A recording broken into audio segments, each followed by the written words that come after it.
Buenas tardes, querida familia. Qué gusto estar nuevamente compartiendo con ustedes. Me da mucha felicidad el poder estar aquí y poder de esta forma compartir, ¿no? Muchas gracias por acompañarnos en este día tan especial, uno de los días íconos de nuestra fe cristiana. Qué maravilloso es poder en este día recordar, meditar y también celebrar la resurrección de Jesús. Tú y yo hoy podemos celebrar que Cristo vive, recordar que murió, ¿sí? Pero no quedó en esa tumba solamente, sino que Él se levantó de los muertos, Él resucitó. Y ese es un gran motivo de celebración para ti y para mí en este día. Y aunque quizá no podamos estar juntos en este templo para festejar en alabanzas, sí podemos estar juntos como iglesia, celebrando y gozándonos en un mismo sentir, porque Cristo vive. Acompáñame por favor a leer esta narración que la encontramos en Mateo 28. Vamos a leer la narración de este acontecimiento para alucir a lo que estamos hoy celebrando. Mateo 28, versículos del 1 al 7. Yo lo voy a leer en la Nueva Traducción Viviente, si quieres tú acompañarme, o en la versión que tú tengas. La palabra de Dios nos narra esta historia de Cristo cuando resucitó en Mateo 28, versículo 1 al 7. Léelo conmigo. El domingo por la mañana, temprano, cuando amanecía el nuevo día, María Magdalena y la otra María fueron a visitar la tumba. De repente se produjo un gran terremoto, pues un ángel del Señor descendió del cielo, corrió la piedra a un lado y se sentó sobre ella. Su rostro brillaba como un relámpago y su ropa era blanca como la nieve. Los guardias temblaron de miedo cuando lo vieron y cayeron desmayados por completo. Entonces el ángel les habló a las mujeres. No teman, dijo. Sé que buscan a Jesús, el que fue crucificado. No está aquí, ha resucitado, tal como dijo que sucedería. Vengan, vean el lugar donde estaba su cuerpo. Y ahora vayan rápidamente y cuéntenles a sus discípulos que ha resucitado y que va delante de ustedes a Galilea. Allí lo verán. Recuerden lo que les he dicho. Acompáñame en oración, hermano, para entregar al Señor este tiempo en el cual le pedimos, le rogamos que Él sea hablando a nuestra vida a través de este mensaje, sea impactando nuestro corazón y que sea transformando nuestro carácter más a la imagen de Cristo. Así como estás, inclina tu rostro, cierra tus ojos y no te distraigas y vamos a orar juntos como iglesia al Señor. Bendito Dios. Quiero darte muchas gracias, Señor, por este tiempo que tú nos permites compartir, Padre Santo, a la distancia como iglesia, porque la iglesia no es el templo, la iglesia son tus hijos, la iglesia son los que han creído en ti como su único y suficiente Salvador, y en este momento estamos en un mismo sentir, Señor, orando y rogándote que tú seas con nosotros. Dios, queremos darte muchas gracias en este día en el cual recordamos tu maravillosa resurrección. Gracias porque en ti es que encontramos, Señor, este maravilloso regalo de parte tuya para la humanidad, Padre Santo. Rogamos que podamos entender y que nuestra vida pueda ser transformada para darte a ti la gloria, Señor, y que podamos reflejar a Cristo en nuestra propia vida. Ayúdanos, Señor, a que este mensaje, a que este estudio impacte las vidas y los corazones para una nueva vida. En Cristo Jesús oramos. Amén. Amén. Cristo vive, mis hermanos. Esa es nuestra esperanza. La fórmula se completó. Dios cumplió. Y hoy tú y yo disfrutamos de esa obra inigualable de Cristo y su resurrección. Si a ti no te emociona este hecho, quizá o probablemente no has entendido la importancia de este acontecimiento. Quizá te estés preguntando, bueno, ¿por qué es tan importante la resurrección de Cristo? ¿Sabes? La resurrección de Cristo es una de las verdades fundamentales de nuestra fe. ¿Sí? Es sobre la cual descansa nuestra esperanza futura y es la que nos motiva en nuestro cristianismo presente. Cuando predicamos, cuando adoramos, cuando nos reunimos como iglesia, cuando estudiamos su palabra, incluso cuando vivimos. Todo depende de su resurrección. Eso que acabo de mencionar es la teoría de la fe cristiana, pero la práctica para algunos es un poco diferente. Déjame te explico. Para ti, ¿qué es lo más preciado de la vida? Veámoslo de esta forma. ¿Puedes tú pensarlo? ¿Para ti qué es lo más preciado de la vida? Bueno, quizá, aunque suena un poco redundante, para muchos lo más preciado de la vida es la vida misma, ¿verdad? Si lo pensamos, las personas siempre han querido encontrar una poción mágica, por así decirlo, que los haga vivir más años, que los haga tener una juventud eterna, que incluso, si lo piensas, hay personas que se medican toda su vida, que se operan, que limitan su alimentación, que usan productos especiales en su cuerpo o tomado, y esto para tener mayor vitalidad, mejorar la apariencia, tener más fuerza y muchas otras cosas. ¿Y quién realmente no quisiera todo esto? ¿Verdad? Si lo pensamos, Dios mismo fue el que puso en nosotros ese instinto de supervivencia, o sea, el querer vivir más, y por eso nos cuidamos tanto. Si te das cuenta, hablando en el día de hoy, casi nadie sale de su casa por cuidarse de un virus que está en el ambiente. No quieren recibir visitas en sus casas, usan tapabocas, algunos usan guantes, incluso hay quienes usan trajes completos, son trajes especiales que parecen más espaciales que otra cosa. Y es que lo más preciado de la vida para el hombre, pues es la vida misma.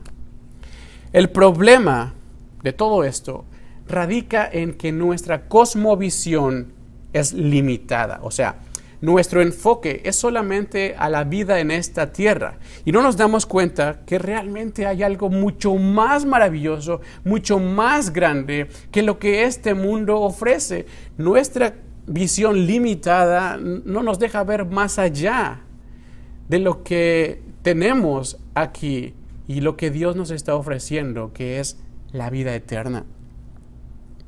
Nos preocupamos mucho por suplir y alargar nuestra vida aquí, por estar bien en este mundo, por tener un estatus social quizá alto o medio por lo menos. Y lo que hacemos es que invertimos toda nuestra vida, invertimos todas nuestras fuerzas en lograr esto. Pero, ¿cuánto realmente nos preocupamos por alcanzar esa vida que nunca termina? No sé si tú te estás identificando con esto. La vida en la que estamos en este momento tendrá un final. Puede ser hoy, puede ser mañana, puede ser en 10 años, no sabemos. Nadie tiene la vida segura, nadie tiene la vida comprada, no importa cuánto dinero tengamos, no podemos comprarnos ni añadirnos un segundo más a nuestra vida. Es tan frágil que puede incluso terminar en cualquier momento a causa de un virus que es imperceptible en el ambiente. ¿Te das cuenta lo frágil que somos? Esta vida terminará. Esta vida va a acabar. Pero ¿sabes qué? Te tengo una buena noticia. La vida después de esta vida sí puede ser segura, sí puede ser confiable. Y todo esto, ¿sabes por qué? Porque Dios mismo es quien la ofrece, quien la entrega y el que la sustenta. Yo no sé si a ti te interesa algo así. O quizá ni siquiera lo habías pensado, no te habías puesto a pensar en todo esto en tu vida. Quizá solamente te habías enfocado a vivir lo que tienes aquí, lo que tienes hoy, lo que este mundo te ofrece, y el día que mueras, morirás y punto. Pero esto no se trata de eso. Yo te invito a que reflexiones y que pienses un poquito. Quizá hoy, en este momento, sea una buena oportunidad aún para que te detengas y medites hacia dónde estás dirigiendo tu esperanza. Hacia dónde estás dirigiendo tu vida. ¿Solamente hacia lo que ofrece este mundo o hacia la vida venidera? Ahora, ¿qué tiene que ver todo esto con la resurrección de Cristo? Realmente todo. La vida eterna de la que estamos hablando depende completamente de este hecho. ¿Por qué? porque es a través de la resurrección de Cristo que todos los que creemos en Él resucitamos. Ahora, ¿quién necesita resurrección? ¿Sí? Obviamente, el que necesita resurrección es alguien que está muerto. Quizá tú me puedes decir, bueno, yo todavía no estoy muerto, yo sigo vivo. La verdad es que eso no es lo que dice la Biblia. El hombre, por el pecado, dicen las Escrituras, está muerto, completamente. Quiero que pienses si en algún momento o alguna ocasión en tu vida has cometido pecado. Quizá en algún momento has tomado algo que no era tuyo, quizá en tu trabajo, en la oficina, en la escuela o en algún lugar donde estabas, tomaste algo que no te pertenecía. La Biblia a eso le llama robar. Quizá alguna vez has desobedecido a tus padres. Quizá en algún momento hayas deseado algo que no te pertenece, que lo hayas deseado y hayas sentido que tú lo mereces más que aquella persona que lo tiene. Bueno, no sé si sepas, pero todo esto se le llama pecado. La verdad es que todos somos pecadores. Todos entramos en ese rango de pecadores. Por lo tanto, porque somos pecadores, estamos separados de Dios, dice Romanos 3:23. Y la paga de ese pecado que nosotros tenemos es la muerte, dice Romanos 6:23. Todos estamos muertos en nuestros delitos y en nuestros pecados. Todos estamos condenados a una muerte eterna. ¿Tú sabías esto? Ahora, quiero que pienses por un momento en tus seres queridos. Quizá tus hijos, desde el más pequeño hasta el más grande. Piensa en tu esposo, en tu esposa, tus padres, familiares, amigos, vecinos. Piensa en todos ellos. ¿Sabes qué? Ellos también están dentro de esta condenación. Realmente, mi hermano, yo no sé si tú lo percibes igual que yo, pero esto que estamos escuchando es algo alarmante. Para muchos no parece alarmante, no lo tratamos como algo alarmante. ¿Pero sabes por qué? Porque es el mismo pecado que hay en nosotros el que nos mantiene sedados, cegados y por ende insensibles ante tal urgencia. No lo vemos alarmante. Fíjate, hace aproximadamente un mes y medio teníamos el comienzo de una amenaza en forma de virus. Y esta amenaza comenzó lo más lejos de nosotros que pudo haber comenzado, ¿no? Comenzó allá en el país China, muy lejos de nosotros, aproximadamente 12,000 kilómetros o 8,000 millas de distancia. Lejos comenzó, y cuando empezaba, ¿cuál era nuestra actitud? Bueno, es una amenaza, está allá lejos y allá va a quedarse, de lo que pensábamos, ¿no? Pero al paso de 1 o 2 semanas comenzamos a ver ya casos en nuestros países. Al paso de 1 mes comenzamos a ver casos en nuestra ciudad. Y hoy en día hay muchas personas que ya ven estos casos incluso en sus propias familias. Hoy todos estamos resguardados en casa, con temor a la amenaza ambiental que pueda contagiarnos. Precisamente por eso estamos haciendo esta transmisión desde un lugar apartado, para no estar juntos y poder protegernos, ¿no? Estamos tomando medidas casi extremas. Vemos en internet miles de remedios caseros para poder cuidarnos y protegernos. Lávate las manos constantemente, estornuda en tu antebrazo, haz gárgaras con bicarbonato y limón y tómate un té verde caliente, y vemos cantidad de recomendaciones, que no está mal, ¿sí? Pero ¿por qué es que hacemos esto? ¿Por qué es que estamos tan preocupados por esto? Es porque tenemos presente en nuestra vida la urgencia de esta amenaza física y tomamos medidas ante esa urgencia. No sé si te das cuenta hacia dónde voy. Ahora, ¿qué pensarías si te dijera que la amenaza espiritual que enfrentamos es aún más urgente que eso. ¿De qué forma, si tú te enteras de esto, de qué forma vas a cuidar y a proteger a tus hijos, a tu esposa, a tu esposo, a tus padres, incluso a ti mismo? ¿Qué medidas tomarías para cuidarte o para protegerte de esta amenaza espiritual? ¿Te das cuenta? A esto me refería cuando hablaba sobre nuestra cosmovisión limitada. Nuestro enfoque muchas veces es solamente a esta vida terrenal. Y nuestra vida entera nos preocupamos solamente por atender esta vida terrenal. Hermanos, ¿qué necesitamos que pase para que comencemos a actuar ante esta urgencia espiritual? En la que, ¿sabes? Todos ya estábamos contagiados. Todos vamos directamente a la muerte eterna. Miles de personas están muriéndose en esta condición. En tu misma familia hay personas que están en esta situación. ¿Cómo te sentirías si hoy te enteras que tu hijo o tu padre o tu madre dio positivo ante la prueba del COVID-19? ¿Qué sentirías? Realmente. Quizá te sentirías con mucha angustia, temor por el sufrimiento que tendrá, ya que probablemente su vida terminará. Y esto solamente como ejemplo, ¿no? Quizás sientas esa carga por tu hijo, por tu padre, porque está contagiado por el virus.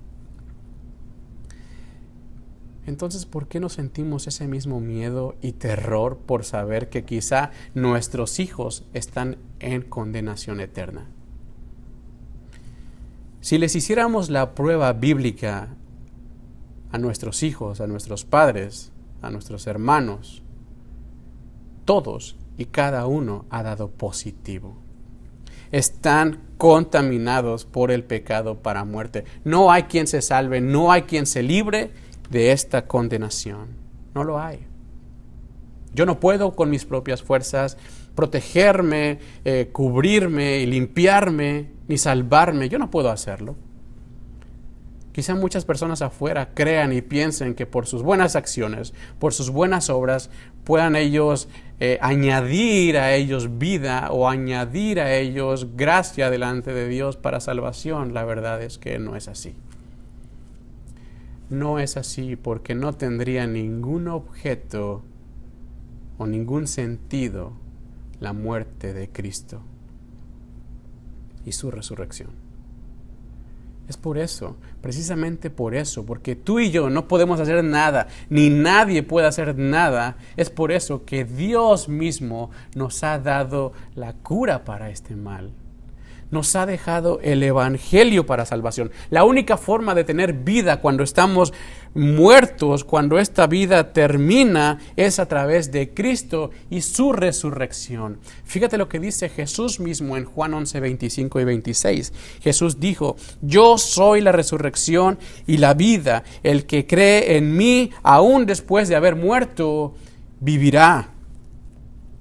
Todo el que vive en mí y cree en mí jamás morirá. Jesucristo es el único que ha vencido la muerte en toda la historia de la humanidad. No hay otra persona que haya vencido la muerte. Muchos quizá lo han intentado, han jugado a querer ganarle a la muerte, pero nadie lo ha logrado. El único es Cristo. Por lo tanto, Él es el único que tiene autoridad para dar vida al que está muerto. Cuando recibimos el Evangelio, su resurrección nos lleva a tener vida juntamente con Él. Lo podemos leer en Romanos 8:11, donde nos dice: el Espíritu de Dios, quien levantó a Jesús de los muertos, vive en ustedes, o sea, los que han recibido el Evangelio. Y así como Dios levantó a Cristo Jesús de los muertos, Él dará vida a sus cuerpos mortales mediante el mismo Espíritu que vive en ustedes. Él dará vida a ustedes. 1 Tesalonicenses 4:14 dice: ¿acaso no creemos que Jesús murió y resucitó?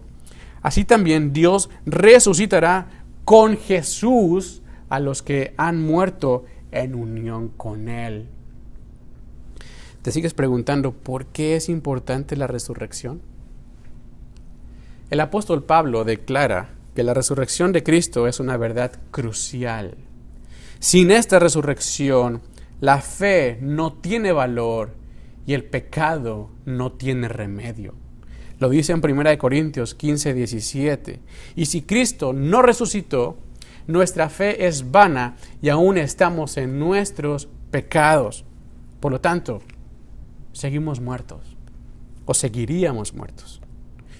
Pero si creemos que Cristo resucitó de los muertos, estamos aprobando en fe que Él es Dios. Y porque Él es Dios, tiene poder para salvar del pecado y dar vida al que no tiene vida.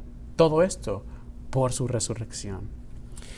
Y no estamos hablando de que su resurrección se refiere a solamente que su memoria vive, o que fue una ilusión, o que fue un fantasma que vieron sus discípulos en ese tiempo, y que no es verdad, como muchos afirman. Hay muchas personas que niegan la verdad de este hecho y dicen que es imposible que haya resucitado en forma corporal, o sea, con su mismo cuerpo. La verdad, hermanos, es que esto no es así, ¿sí? Las características de la resurrección corporal de Cristo realmente fueron sentidas, fueron vistas, fueron vividas por muchas personas. Tú puedes leer quizá Lucas 24:30, ahí lo vas a ver. Juan 20:27 también lo menciona. Y Jesús, después de que resucitó, también demostró funciones físicas que lo llevaban a comprobar de su cuerpo, de su resurrección corporal, ¿sí? Por ejemplo, que comió con los discípulos en Lucas 24:42. Dijo, tengo hambre, denme de comer. Su cuerpo resucitado, ¿sí? La persona, el cuerpo resucitado, fue identificado también con el mismo que crucificaron y con el mismo que sepultaron. Pudieron personas conocerle y decir, este es Jesús, el que habían crucificado.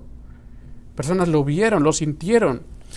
Tenemos pruebas de su resurrección. Tenemos apariciones a diferentes personas, apariciones en diferentes momentos, en diferentes lugares, de diferente forma, atravesó paredes, habló con personas, con más de 500, estuvo ahí en medio de ellos. Y esto lo que nos indica es que nada pudo haber sido planeado, o como muchos piensan, que fue algo montado, como algo teatral. No, Jesús nos ha demostrado de esta manera que Él resucitó de forma corporal. También tenemos la tumba vacía como testimonio. No hay ningún cuerpo ahí. Tenemos también el cambio dramático en el carácter de los discípulos. ¿Tú recuerdas cuando murió el Señor? ¿Cómo estaban ellos? Y cómo empezaron a vivir después de que resucitó. Eran temerosos antes, después los vemos valientes, los veíamos desanimados antes, después muy motivados a predicar el Evangelio. Los veíamos tristes antes de que su Señor había muerto y después los veíamos gozosos y llevaban el Evangelio con gran alegría y gozo, sin buscar nada a cambio, sin querer más a su vida que el mismo Evangelio. Ellos entregaron su vida completamente. Y todo esto por la seguridad de lo que ellos habían visto, por la seguridad de lo que ellos habían vivido y sus manos habían palpado. Necesitamos entender, hermanos, que así como la resurrección corporal de Jesucristo fue la prueba indudable de que Él es Dios, también da testimonio de la eficacia de su muerte en la cruz. Si Él no se levantó de la muerte, entonces no es el Hijo de Dios. Y por consiguiente, su muerte en la cruz fue como cualquier otra muerte, como cualquier otra persona, y carece de valor para pagar nuestros pecados. Pero si Cristo realmente resucitó, no solo demostró que Él es todo lo que dijo ser, sino que también su obra tiene el valor necesario para pagar por los pecados de todo el mundo. Es por eso que en la Biblia se une la resurrección con su obra en la cruz. No podemos separar la una de la otra en ningún sentido. Romanos 4:25 dice que Cristo fue entregado, o sea que fue muerto en la cruz, y esto fue por nuestras transgresiones, dice Romanos, fue entregado por nuestras transgresiones, pero también fue resucitado para nuestra justificación. La una depende de la otra en su totalidad. De la misma manera, la resurrección se vincula a la verdadera fe en Cristo. Romanos 10:9 dice que si confiesas con tu boca que Jesús es el Señor y crees en tu corazón que Dios le levantó de los muertos, serás salvo. La fe en la resurrección trae salvación. La resurrección de Cristo y su muerte vicaria, o sea, la muerte que sustituye nuestra muerte, son doctrinas gemelas que permanecen juntas. No puedes tú separarlas. Si Cristo murió por los hombres como sustituto por el pecado, era imposible, hermanos, que permaneciera muerto. Si fuera así, pues de nada hubiera servido su muerte. Si Él mismo fue víctima de la muerte y quedó así, ¿cómo podría dar vida a otros? Es importante notar que los que niegan la resurrección corporal de Cristo también rechazan su sacrificio por el pecado de todo el mundo. He aquí la importancia de su resurrección. Cristo resucitado es la primicia de entre los muertos. Él fue el primero en ser levantado de la muerte como adelanto de la futura resurrección de todos los que creen en Él, como dice 1 Corintios 15, 20 al 23. Acompáñame a leer 1 Corintios 15, 20 al 23. Y subráyalo ahí, esta gran promesa y que nos lleva a nosotros a creer y a vivir en fe lo que estamos predicando. 1 Corintios 15, 20 al 23 dice: lo cierto es que Cristo sí resucitó de los muertos. Él es el primer fruto, dice Pablo, de una gran cosecha, el primero de todos los que murieron. Así que, ya ven, tal como la muerte entró en el mundo por medio de un hombre, ahora la resurrección de los muertos ha comenzado por medio de otro hombre. Así como todos mueren porque todos pertenecemos a Adán, todos los que pertenecen a Cristo recibirán vida nueva. Pero esta resurrección tiene un orden. Cristo fue resucitado como el primero de la cosecha, luego todos los que pertenecen a Cristo serán resucitados cuando Él regrese. Lo que recordamos como cada año es que Cristo no solamente murió y quedó en una tumba, sino que Él resucitó para ser el primero de muchos que resucitaremos con Él para vida eterna. Cristo es el primer fruto de una gran cosecha. La tumba está vacía. Cristo está vivo para dar vida a los que están muertos por el pecado y creen en Él. El día de hoy podemos verlo en el mundo. Dios nos ha demostrado que vivimos en un mundo derrotado completamente, en un mundo caído. No hay nadie que se pueda imponer ante Dios y su voluntad. La vanidad del mundo ha sido expuesta, la vanidad del mundo ha sido medida, ha sido pesada y ha sido hallado falto.